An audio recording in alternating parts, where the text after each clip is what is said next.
Namatay dahil sa dengue ang isang babae sa Lawag City, Ilocos Norte.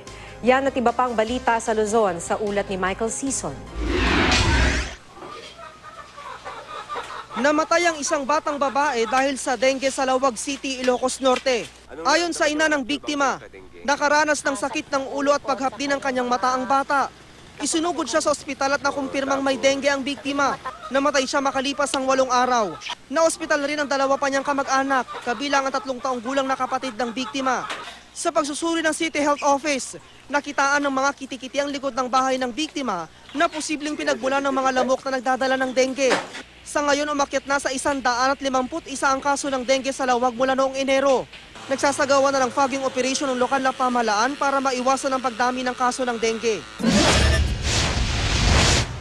Sa Ligaw City, Albay, tumaas din ang bilang ng mga nabiktima ng dengue. Ayon sa nurse ng isang ospital, patuloy na dumarami ang mga isinusugod na dengue patients sa kanilang ospital. Nasa 35 kaso na ang naitala mula Mayo hanggang Hunyo. Ang City Health Office, patuloy nagsasagawa ng cleaning operation sa lungsod para maiwasan ang pagdami ng lamok na nagdadala ng dengue. Nangangamba ang mga residente ng Paracale, Camarines Norte dahil sa pagsisimula ng umano'y mining operation sa lugar. Kilala ang bayan sa mga deposito ng ginto. Pwede raw masira ang kanilang ilog dulot ng paggamit ng heavy equipment.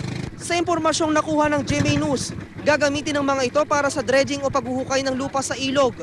Pero ayon sa mga residente, hindi sila naniniwalang dredging lang ang paggagamitan ng equipment. Wala pang pahayag ang lokal na pamahalaan.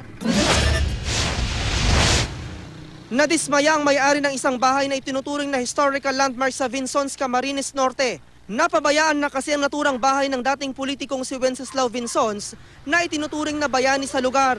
Isa siya sa mga naging leader ng grupong lumaban sa mga Hapon. Ayon sa kanyang kaanak, hindi tumapad sa usapan ng National Historical Institute na gagawin itong historical shrine.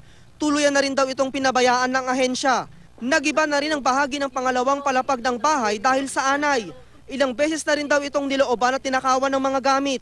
Wala pang pahayag ang National Historical Institute kaugnay nito.